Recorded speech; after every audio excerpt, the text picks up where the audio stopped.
and gentlemen, welcome back to another episode of Midnight Therapy. I'm your host, the one and only Cat Matthews. Again, sorry for the delay. It is hard to fit everything into my schedule. I know it's been about almost 2 weeks, so I do apologize for the break, but nothing like, the suspense of waiting for the new episode, right? This is probably going to hit you Sunday morning, Sunday afternoon, maybe. Sunday, though, for sure. I'm filming this Saturday night. Finally, a night during the weekend where I don't have somewhere to be, which is nice. So what better to do than film this show for you loyal listeners out there? So you're welcome. Again, last weekend, super busy. I had not one but two karaoke gigs. Pretty fun. We did one in particular at the St. Ubaldo Society Chapel Tavern, which is the basement, the underground part of the chapel. Once was a church that holds the statues for the Race of the Saints in Jessup, Pennsylvania. Very fun. Good turnout for a Sunday fun day. One of the funnest karaoke's I've done, maybe ever. And it was in the basement of a church.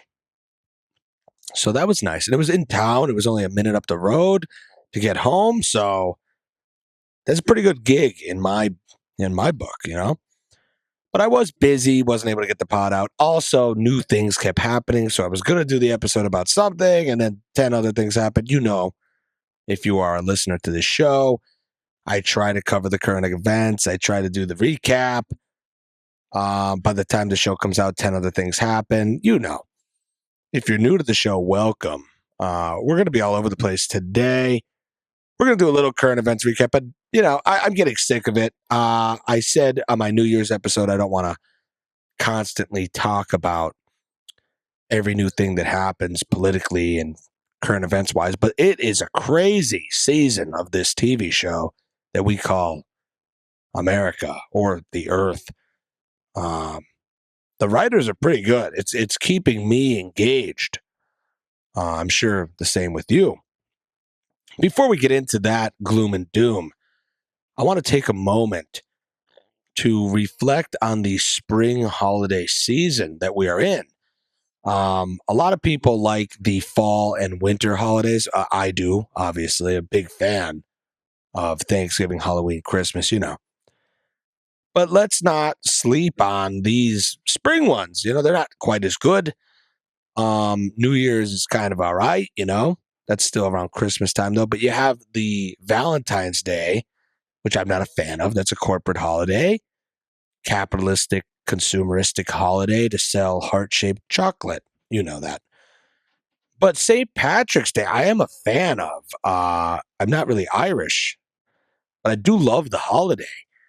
I like the American version of it, I guess. And I wanted to bring this up because the same kind of thing happened to Easter. Now Easter's a whole nother thing. We're going to get to that in a minute here. But St. Patrick's Day, the origins of this holiday is about St. Patrick.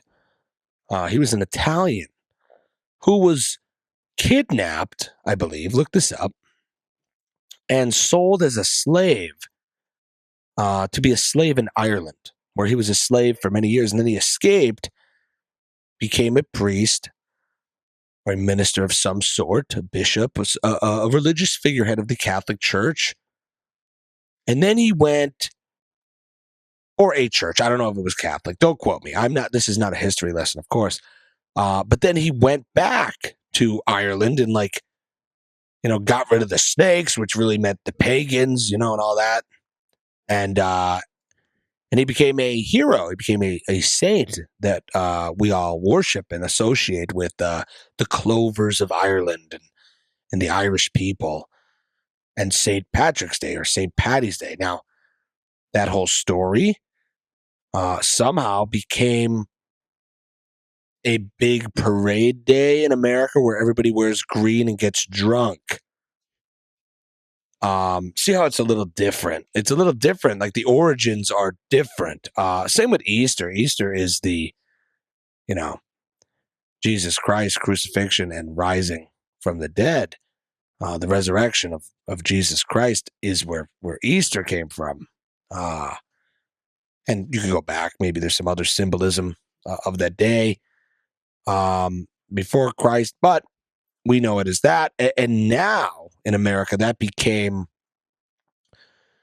that there's this giant anthropomorphic rabbit that dresses in human clothes and breaks into your house and hides eggs all over your yard and somehow delivers chocolate to children.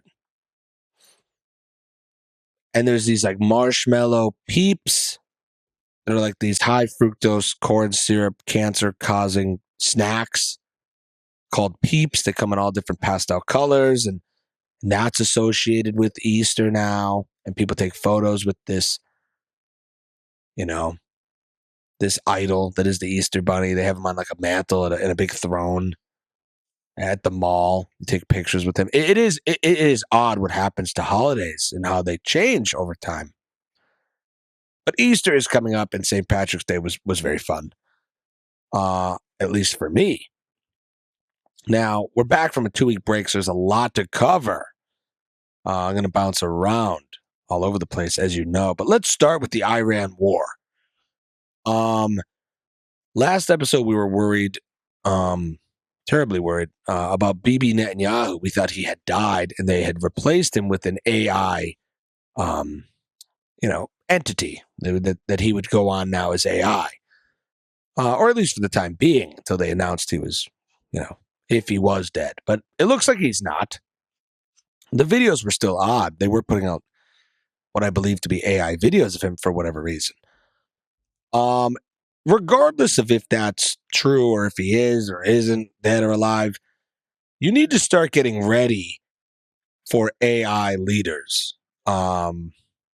You need to get ready for world leaders or even just leaders in general of a company or a corporation or something being dead and them living on as AI. Because you could technically keep somebody alive forever, because unless you actually met them in the real world, you wouldn't know if they're dead or alive. Usually you only see people on like social media or television, giving a speech or an announcement or addressing the nation. But there's no reason to believe that what you're seeing of a world leader giving a speech could totally just be AI.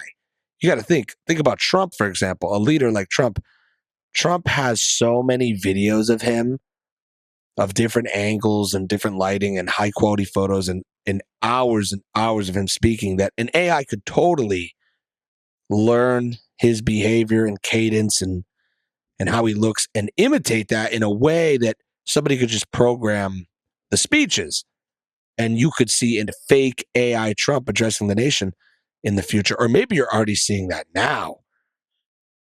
But either way, it's coming. So get ready. Like people, there will not be, like people no longer will die and the public will know. They might be dead for years before you find out because of AI. And we're going to get into more AI problems, but that's one of them. But the Bibi Netanyahu thing was the first time people, I think, thought about it, where they're like, maybe he is dead and they're showing us an AI.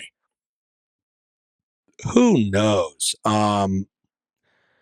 But AI is a major part of this war and life. And you need to get ready for that. Like Iran is using AI to make propaganda videos. And this is the first time we've really seen this. We've seen propaganda videos before, but not AI propaganda videos, And I said it's a big part of the war, but it's also a big part of life in and of itself. Like AI is going to replace everything very soon. People think it's far away. Like people love using time as an argument or time as a factor of comfort, where they're like, well, that might happen, but not for a long time. You'll hear the boomers go, I'll be dead by then. Yeah, maybe not though. And regardless, what if the next generation, your children and grandchildren, aren't dead by then?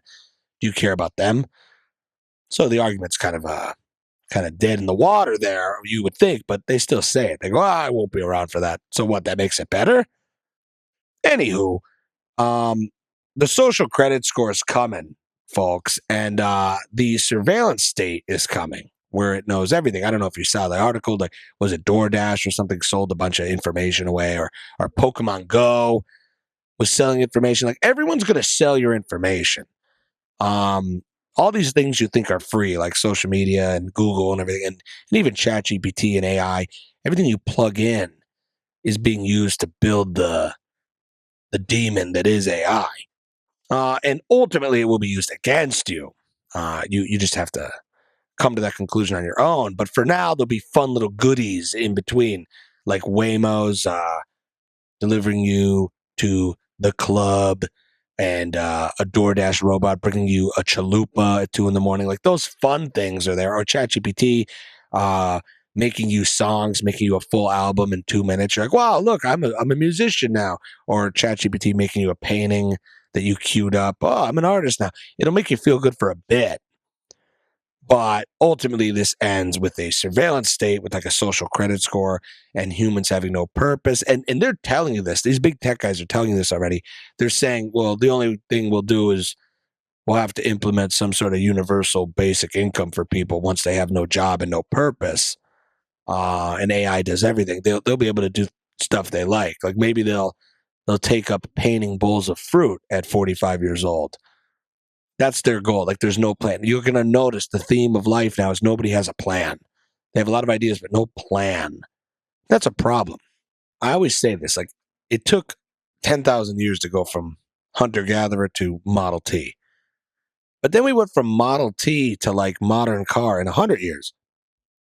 And now we went from the old school computer with the tower and the monitor and the mouse and the big wooden stand for it. And you couldn't be on the phone. You had dial up at the same time. You remember that? And now we have a smartphone in our pocket that has AI on it in what, 20 years?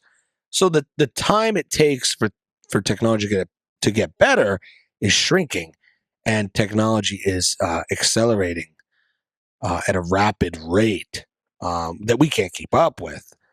So I don't know where it goes from here, but it's not good. That's all I could say. And now, to circle back, you're seeing AI being used in war propaganda and also possibly, maybe, faking world leaders, uh, you know, making you presume they're in charge, but they're really not, or they're not even alive. Who knows? All I know is Melania Trump, Trump's wife, the first lady, walked out with this humanoid robot that's supposed to take over teaching in third world countries. I don't know if you saw this. See, everything I say sounds like a fake story. Like if I told you that Melania Trump and a humanoid robot would be walking out together to give a speech and they look the same way walking, they walk in the same fashion, like they walk exactly the same. The posture is the same, how they step is the same. If I told you that and that she would go out and say these robots are going to teach children in third world countries, you would say, well, that's a really funny joke, but it's not. It's actually real. But you can't tell. You can't tell what's real and what's fake anymore. And that's the point. Confusion. That's what they want to do. They want to confuse you. You know what I'm saying? They want to confuse you. AI is going to take over everything. Even in our little town here, in the valley, we have all these data centers opening up, and God knows why they want these data centers in suburbia, in Northeast Pennsylvania, in the little valley that we live in. But they do, and they're popping up everywhere. And we don't know what's going to happen, but a lot of people are very upset about these data centers for good reason. Even if they don't know all the things I said just now about where AI ultimately lands, there's a bad taste in their mouth for some reason or another, and that's good enough for me for them to not like it. So a lot of public backlash to it. I think a couple of them got shut down for now. They're stopping them. They're at a halt. That's good. These data centers are huge. They hum a little. Like there's a hum to them. Like they're like, and I think that'll drive people even more insane. They also use a lot of water, a lot of energy. Probably not the best for the environment. Who knows? Probably going to fuel our downfall. Like we're building the heart of the robots that take over us, like the entire world. So we're going to feel a little bad in a couple of years when we put the hub of their power right in our backyard, where we could have put, I don't know, a playground or something for our kids. Instead, we put a data center for the AI, because that helps us. That helps the community.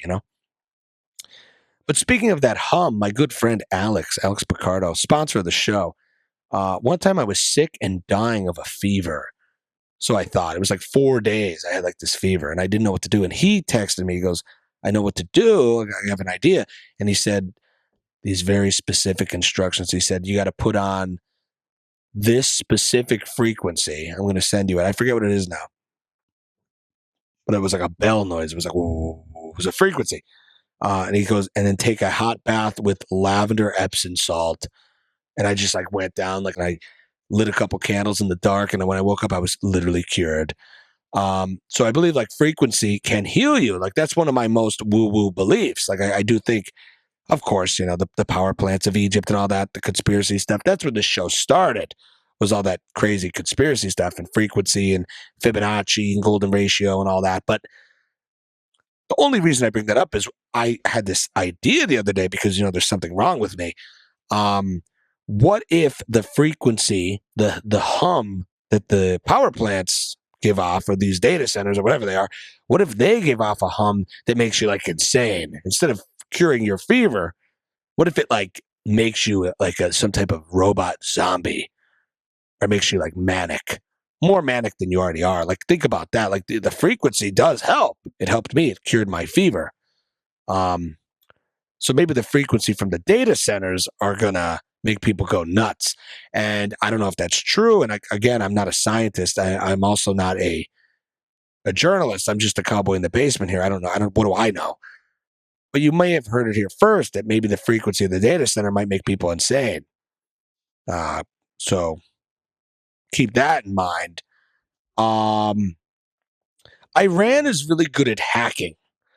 They're like great hackers, and they're good at propaganda and all that. I don't know if you knew this, but you're going to know it now. And I guess they hacked Kash Patel's emails, and they released a bunch of embarrassing photos of Kash Patel, who is, another failed member of the Trump administration that was supposed to be so promising, but he ends up not being so promising. He's kind of a goofball, wasting money, flying on the taxpayer dime to go drink beer with the hockey team. That he has some country singer girlfriend who sucks, from what I heard. A little cringe. It's a free country. I could say that for now. But if Iran could like hack United States emails and release them, I have an idea. If you're listening, Iran, why not those Epstein files? You think you could hack those and release those? As much as I care about seeing Kash Patel be embarrassing, it's not that shocking. I don't need to see leaked emails of that, because he's already embarrassing in the public. To the public, what he shows us is already embarrassing. So I don't care if he's embarrassing in his private life. What I would like you to do, if you could, is maybe release those Epstein files if there's anything there. Now, if the United States can't do it and Iranian hackers can't do it, then maybe there's nothing. You know what I'm saying? That's my little point there. Let's see what you could do, Iran. I don't know. Maybe do it. We're not going to do it. The United States isn't going to release them unredacted. So you might be the only hope there. But this war is still going on. You hear that it's over, then it's not over, and it's over, and it's not over, and then Hegseth wants $200 billion more. Well, it's over, but we need $200 billion more to make sure it's really over. And somehow you still have people clapping for this. Like, yeah, we just to prove it, we need that $200 billion to go to Iran. Why? They'll never tell you that. Maybe 10,000 more troops they're talking about. I don't know if you heard this. You probably have. Again, this is not a news source. I'm just recapping here. If you want to look into this further, do your own research. Trump said 48 hours, then he moved it to 5 days. Now it's 10 days for them to come to an agreement with the United States. Iran and the United States need to come to some sort of deal. Iran says they're not negotiating. Trump says they are. They're begging him to negotiate. So many lies, so much confusion. You have no idea what's going on. What's funny, though, is that Trump gives you a weird little twist to a lie. He lies to you, but then he also confuses the shit out of you where you don't even know what happened. He's like a master car salesman, like a sleazy car salesman in a tweed jacket from the 80s. He'll lie to you about the war, and then he'll talk about a Sharpie marker for 12 minutes. And if you think I'm kidding, again, just like his wife with the robot, I'm not kidding. He did like 12 minutes. He was talking about a Sharpie. They're like, so what's going on with the war? He goes, we're winning, and look at this Sharpie. It's big and fat, and it's a good, very high quality Sharpie. It's $1,000, the Sharpie. And he talked about it for 12 minutes as the reporter just stood there. Their jaw was just on the ground, like, what? And then we're all supposed to just feel fine and go to work the next day and pay our bills. Like, it is such a confusing time to be alive. And then Hegseth, who has to be insane. I do mean that. He probably is insane. You know, we talked about him before on the show many times, but he's still like doing all this crusader talk and this call for violence, and he's quoting odd scripture and things. It's very, very weird when you hear this guy talk. There's that clip. Trump even like raised his eyebrow at something he said. He was like, whoa, take it easy. But this is who's kind of in charge right now. You know, you got this group, this inner circle of Trump that seem to be all insane. They kind of seem to just agree with everything he says because they don't want to be fired, you know? And that's going to be the case probably till the midterms. We're going to get into that. If you weren't worried about the war yet, from everything I just said and from everything that happened in the 5 weeks or so that it's been going on, the Army is raising their enlistment age. Did you see that? They're going, it was 35. It was capped at 35. Now you could be 42 years old and join the Army. Seems like a draft is coming, but what do I know? Another odd part about that is this is coming into effect April 20th. And that just so happens to be Adolf Hitler's birthday. I don't know if there's any correlation there, but just want to throw that out there. April 20th, you might be like 39 years old and get drafted to the Iranian war on Hitler's birthday. So I don't know. I mean, when you put all the pieces together, it starts to get a little weird. It starts to get a little conspiratorial, but maybe also, you know, some validity to it. The only problem with the draft, I'm going to tell you this, and a lot of people aren't going to like to hear this, and I hope I don't offend anybody, but the only problem is they just did it. They did a little study, and unfortunately, 77% of the people in America age 17 to 24 that would get drafted are obese, meaning they are fat. They're fatties. So our ideal population of soldiers, about 80% of them are too fat to be soldiers. That's just a fact. You can't be mad at me. Not to mention mental illness or lack thereof, patriotism, or their disconnect to reality and how many antidepressants and things they're on. Like all these factors that would prohibit them from being drafted if there was a draft are in the way, you know? So what we need to accept is that we just don't have the people. We have our current military, but if there was ever a need for a draft, we don't have the desire. Nobody's patriotic. Nobody cares.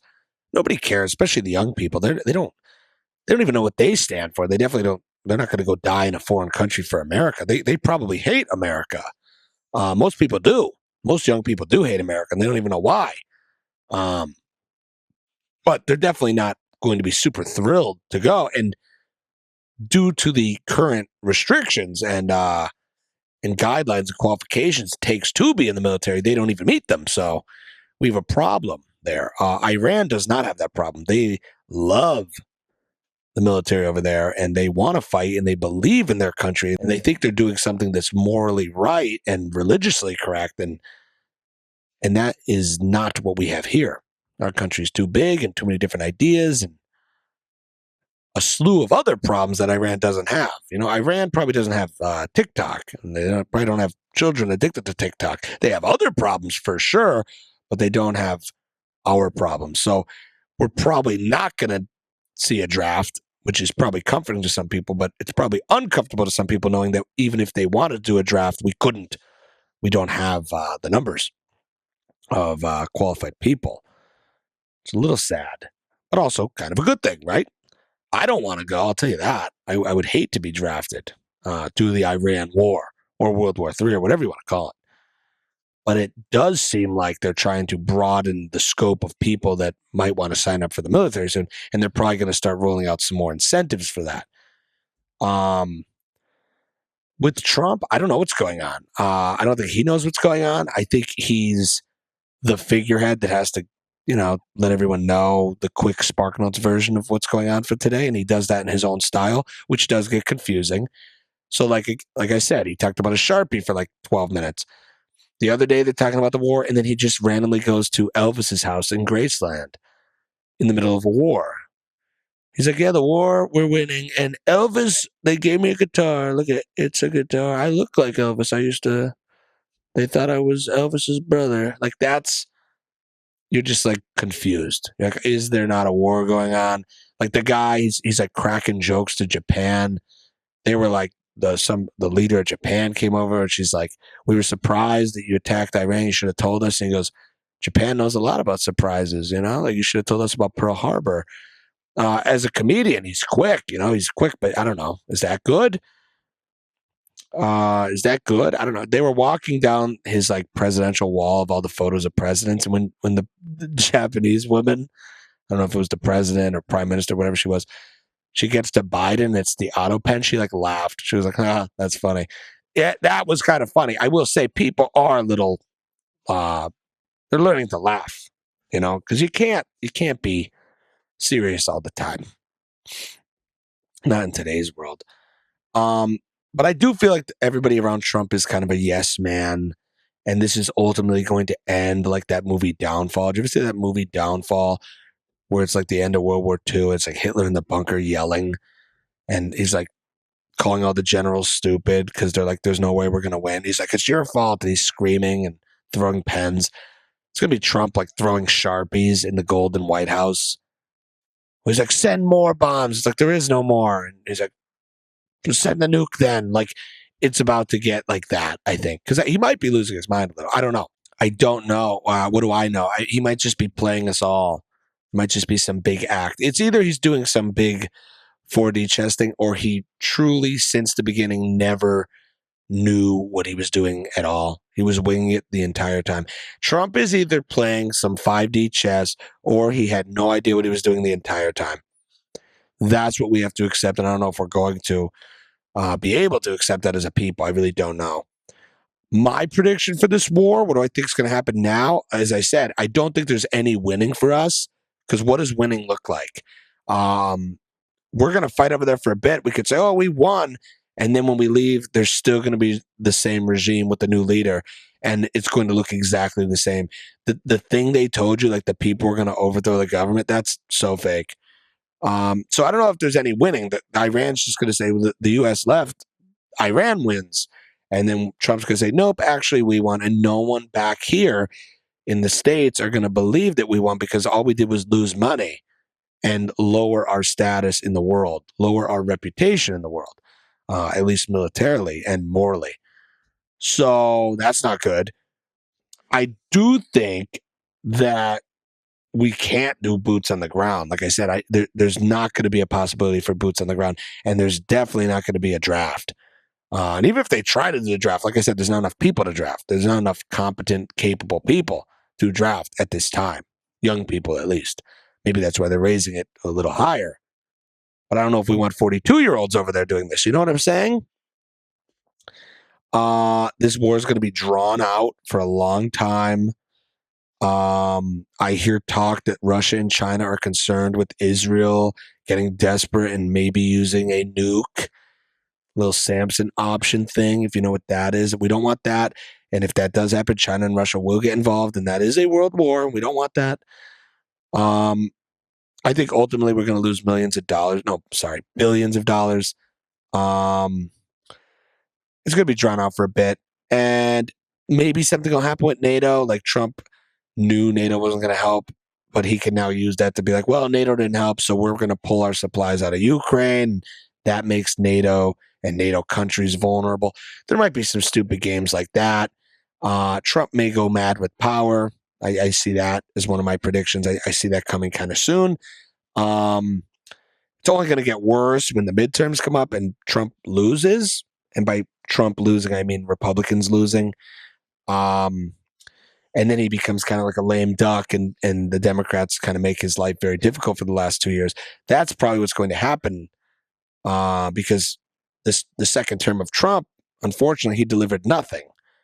He did the opposite of what he said he was going to do. He said no new wars, started a bunch of new ones. Also, the economy didn't get any better. The wall never got built. All the Doge stuff, we were supposed to get money back, never happened. The tariffs didn't make us any money at all.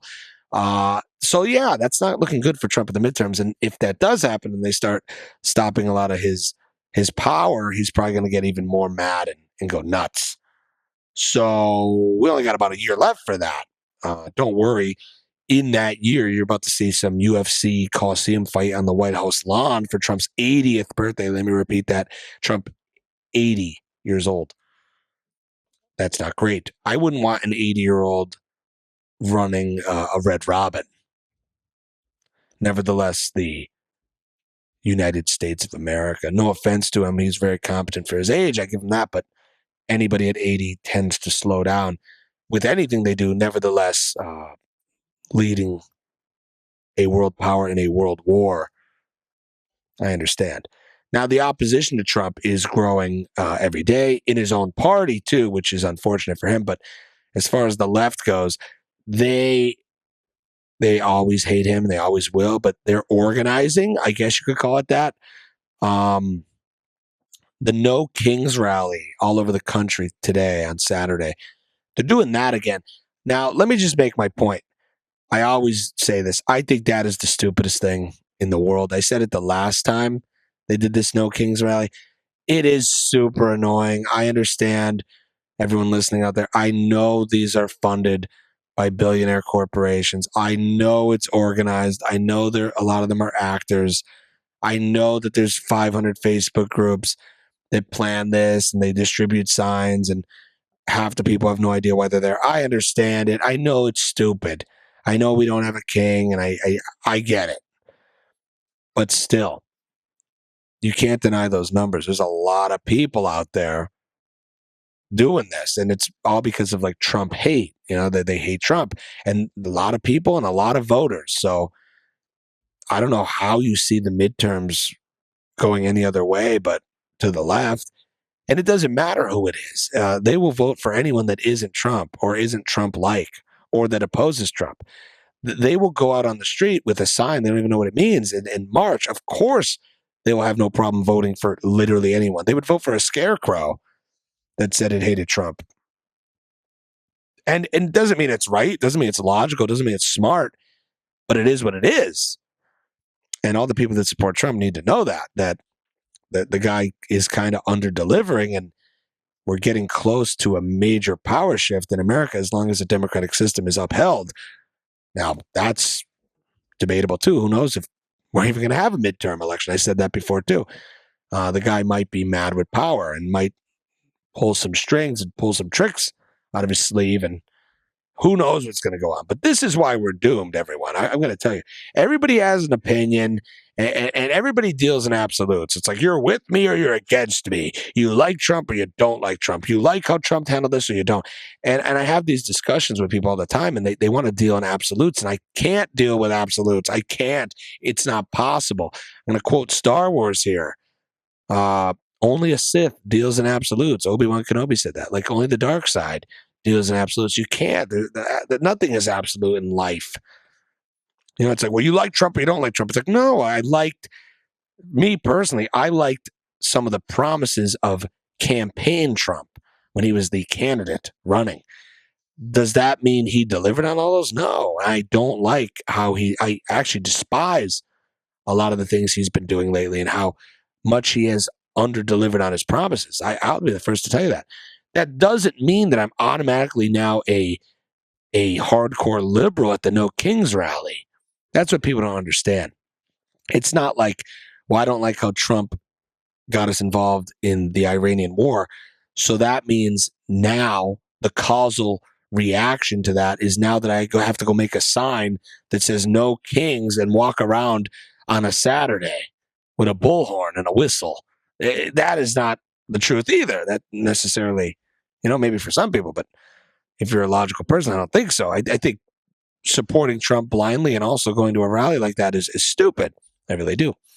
That's just my opinion, though. You don't have to agree or disagree with it.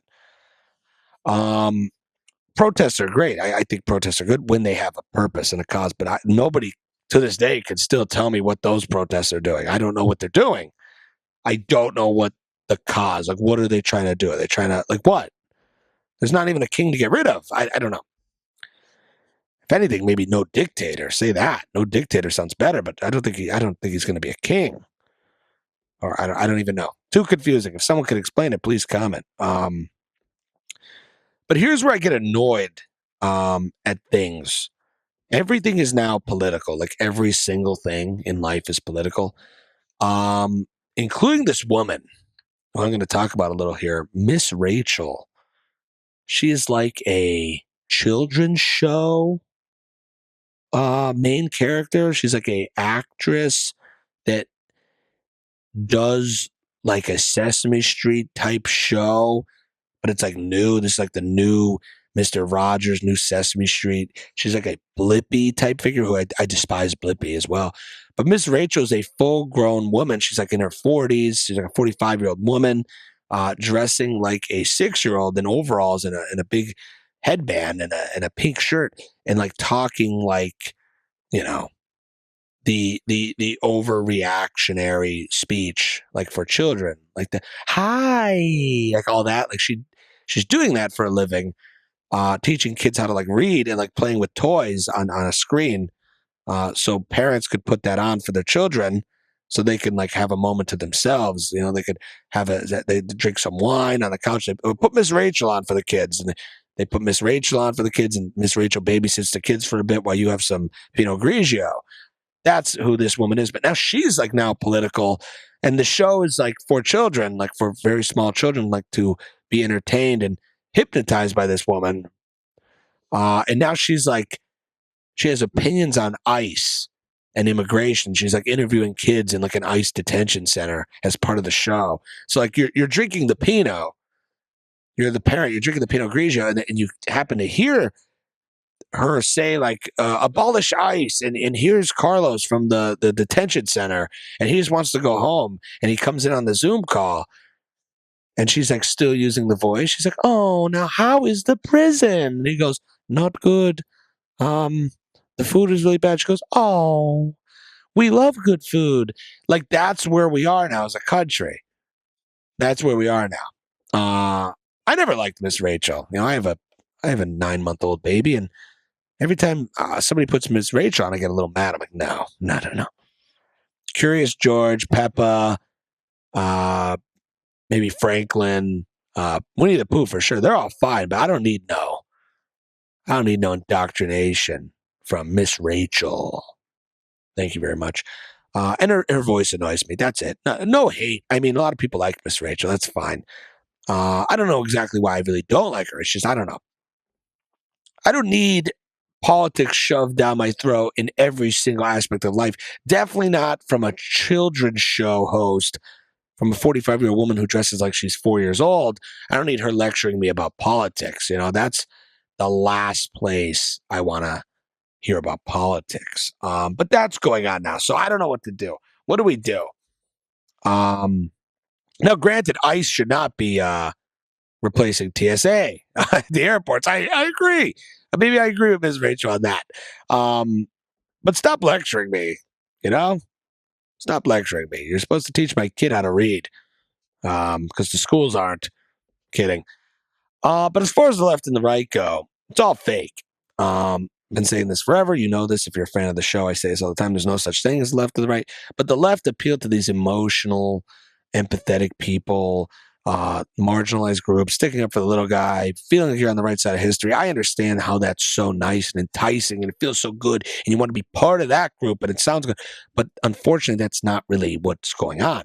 That's just how they get you to feel justified in your choice, the illusion of choice that you're on the right side, that you're with the right people. That's their trick, and their trick works really good because most people want to be good. They want to do the right thing. They want to stick up for people that are voiceless or helpless, and I understand that. On the same token, on the right, Trump is not going to return America back to some state of glory. That former glory, the golden age, all that, it's never coming back, unfortunately. He lost the plot from 2016. People had good intentions when they voted for him. They really were disgruntled and sad, and they hated the system, and they thought it was corrupt, and they thought this guy was an outsider, and he was exposing the corruption, and he was going to drain the swamp and be the only outsider that got there on his own money and destroyed the system from within and brought America back to a simpler, better time where everybody got along and everybody got what they deserved. They worked hard and they made money and could have a little family and that's what he promised. And you're not a bad person for believing in that. Just like you're not a bad person for listening to Miss Rachel tell you that it's bad that children are locked in cages, because it is. It's just the motivation these people have for doing this is where the intention gets a little misconstrued. They're not doing it out of the goodness of their heart. They're doing it to make money. They're doing it to stay in power. They're doing it to manipulate you. And that's on both sides. So there's people on the left and the right that have good intentions, but unfortunately, you're being bamboozled. And unfortunately, it's too deep now. You're at the point now where, like I said, AI is so confusing. You don't know what's going on. You have major politicians like the vice president, J.D. Vance, saying that aliens are real and that they're actually demons. And they're getting you ready for a Project Bluebeam. If you don't know what that is, do your homework. Look up Project Bluebeam, but that's coming soon. Hegseth is quoting Revelations and the Crusades, and Netanyahu is saying Genghis Khan would beat Christ, and because he's more brutal, and that evil will overcome good if you're ruthless enough. Like you got Israel, who's our greatest ally, talking like that. Like, you got to know, you got to see the writing on the wall. Unfortunately, Israel controls the United States probably through some sort of blackmail and AIPAC donations, and that's why we're in this war, and other reasons, but that's a big one. And this country is run by billionaires that don't care about you and me. They care about the bottom line and making money and making more money every year and having more and more jets and yachts and all that. And you need to stay distracted with the TikTok and the Miss Rachel and your smartphone, and make sure you're watching the news and watching social media all day. And isn't TikTok really fun? And that's what they want you to worry about, and to stay focused on this war and all the other distractions. And AI will slowly take over jobs and take over music and take over art and all the things they said you'd have more time to do now that AI replaced the mundane. It's actually going to replace the mundane and the fun. It's going to replace everything. There's no stopping it now. And all that's going to happen. You know how much of it you could change? None. You could change none of that. You can't change any of that. So the more you sit up all night and dwell on it and freak out, it's not doing you any good. What you can worry about is your life, your little life, and not pay attention to the news. And that's what I'm telling you. It's never going to end. It's an unquenchable thirst. There's always something new and exciting that's going to be out. Of course, Chappell Roan was mean to children. Who cares? She's an industry plant. She looks like JoJo the Clown, and she's kind of like a fake LGBTQ ally or member, whatever. She did it for money. She was raised by rich Republicans, and she hates children. But is that news? Does that affect your life in any way? No, probably not. But you heard about it, and I just told you about it. You know why? Because I'm slightly part of the problem. I just try to give you the recap in a way that's more easily digestible, so I feel like I'm actually a solution to the problem. That's at least how I feel. Now, you need to do what you need to do to make life better. I do karaoke in a chapel basement. A lot of people have a good time, and they sing and they laugh and they have fun and they get over their fear of stage fright. And that's my little contribution to the world. I also paint pictures. I smear pigment on things, and people enjoy that. I also do comedy. I tell some jokes. People smile. They remember it. That's it. Those little moments are what matter. Jessup Groundhog Day. A lot of people enjoyed that day. That's my little contribution to this life and my little speck, my little blip that I'm alive here on this earth. That's it. And you feel a lot better when you do things like that. But to constantly worry about this gloom and doom nonsense that really won't affect your life in any way until it does is a waste of time. And I want you all to stop doing it. Easter's coming up. That's an important one. The lessons of Christ. You should focus on them. You'll find peace, hopefully. If anyone wants to watch what I think is a good piece of content, it's my Easter episode from last year, Is God Real? Watch that one. That's a good one. I'll probably do an Easter episode, hopefully next week. We'll talk a little about Easter and some other things. That's going to wrap it up for today. Rest in peace, Chuck Norris. I just want to say that. A lot of funny things about Chuck Norris. Like when we were in middle school, we had all this like lore about Chuck Norris, like how tough he was. And now he's dead. So that's kind of sad. But I hope in this Easter season you can reflect and relax and maybe even repent, but most importantly, rejoice. Let all that noise go. They want you in a constant state of panic. They want your constant attention. You still have free will and the power to give your attention to what you choose. So choose. Try to not let it get to you. There's too much noise out there. If anything, just, keep watching this show, but turn off the other stuff. Turn off The View. Go on Facebook for only 4 hours a day, not 6. Baby steps. This episode is brought to you in part by Jack's Pub and Eatery and Three Saints Barbershop, located in the heart of historic downtown Jessup, Pennsylvania. And of course, Alex Picardo Jewelers, Grand, Pennsylvania. Thank you, everyone, for listening. I will be back. Thanks for being patient. Remember, be calm. Let it go. Show this show to your grandma. Talk about it at Easter dinner next week. Put it on the TV for the whole family. You know how it is. Help me out. Help me help you. I am the Midnight Therapist. I am Cat Matthews. As always, stay curious, my friends. Good night.